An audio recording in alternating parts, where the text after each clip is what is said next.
The time was 1920s. United States had become the economic leader of the whole Western world.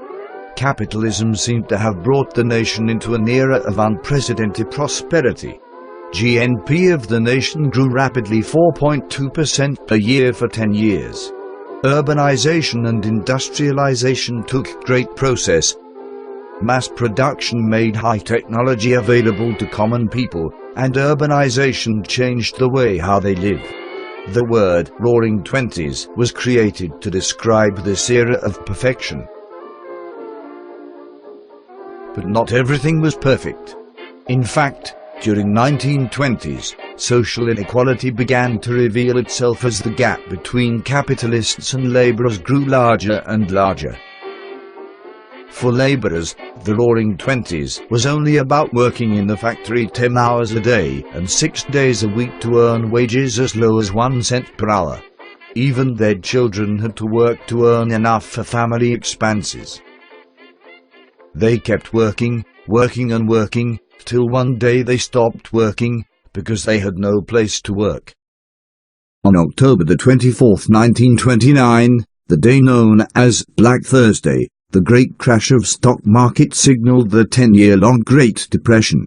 The Great Depression happened as a consequence of overproduction and market bubble.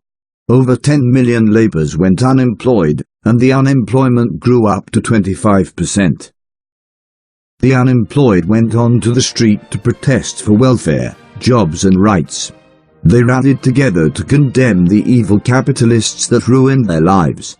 A series of movements started by laborers spread the whole nation. This included textile labor strike of 1934, 1937 Chicago strike and so on. I know who's made this country worth living in. It's just you fellas. Look, makes me so damn mad a whole lot of people speak of you as tramps. By God, they didn't speak of you as tramps in 1917 and 18. No. Although they were supported by the people, either the government or big corporations made any compromise. At this point, only one political party stand up to help them out, and that's Communist Party USA. Communist Party USA is a communist political party in US. Founded in 1919, it is still the largest communist party still active in politics today. During the Great Depression, Booz helped the labor forces as well as the unemployed. The Communist Party successfully conducted a series of strikes together with the unemployed to fight against injustice and inequality toward the unemployed. However, communists were not welcomed by the government. In 1934, textile workers' strike broke out in New England. As a 15-year-old member of Young Communist League, Beatrice Lumpkin took part in the strike. She was under arrest without a reason. So when I attended was on this picket line because they had sent the strikers sent a call out for help. What happened is we were walking quietly with our signs. A police wagon pulled up and just told everybody on that line they were under arrest to get in the wagon, and they took us to the police station and put us inside of jail cells. I don't know if they charged us with disorderly conduct. So they took the picket line down. The union lawyers came and they got us out. And the next day, the police dropped the charges. In 1933, Franklin Roosevelt was elected to be the 32nd President of the United States. He then started the economic recovery known as the New Deal. In his first conjugal address, He admitted that the United States was in the worst economic crisis. This is preeminently the time to speak the truth frankly and boldly, nor need we shrink from honestly facing conditions in our country today.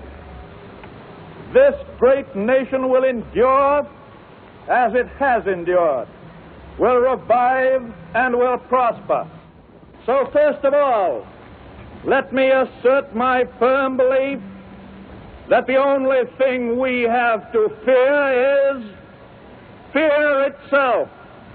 Nameless, unreasoning, unjustified terror, which paralyzes needed effort to convert retreat into advance. The New Deal abandoned the banal laissez-faire system and offered jobs to tens of millions of unemployed. Organizations such as Civilian Conservation Corps, Civil Works Administration and National Youth Administration were created to give jobs with considerable minimum wages.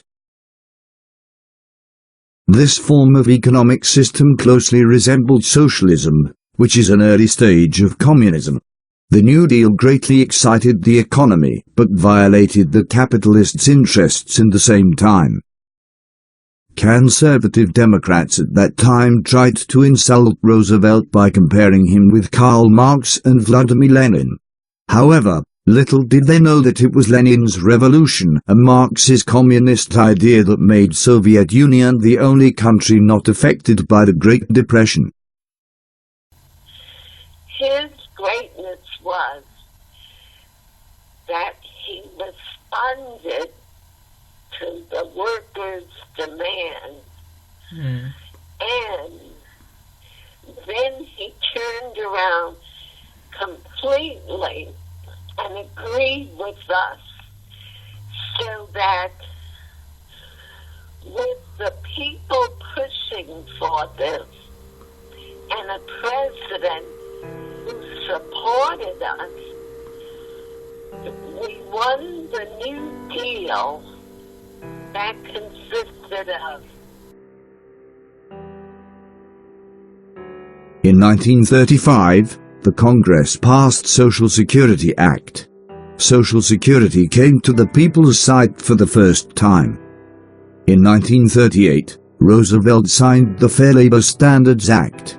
This act established a national minimum wage, set time limits for labors, and made child labor illegal.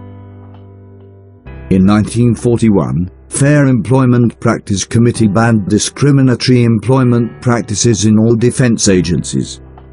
The old capitalists were defeated and communism had got their first victory against capitalism in the United States. History has again proved the superiority of communism over capitalism. Well, I would say that as long as there is so much inequality of wealth and income,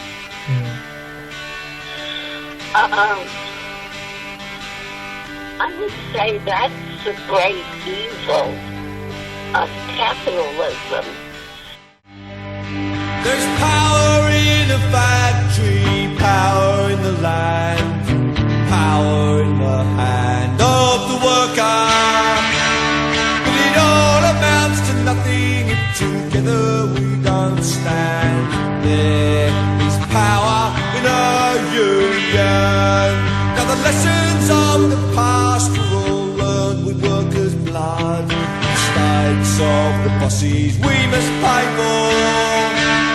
From the cities and the farmlands to trenches full of mud, war's always been the bosses' way, sir. The union forever defending our rights. Down with the black label workers unite. With our brothers and our sisters from many far off lands. There is power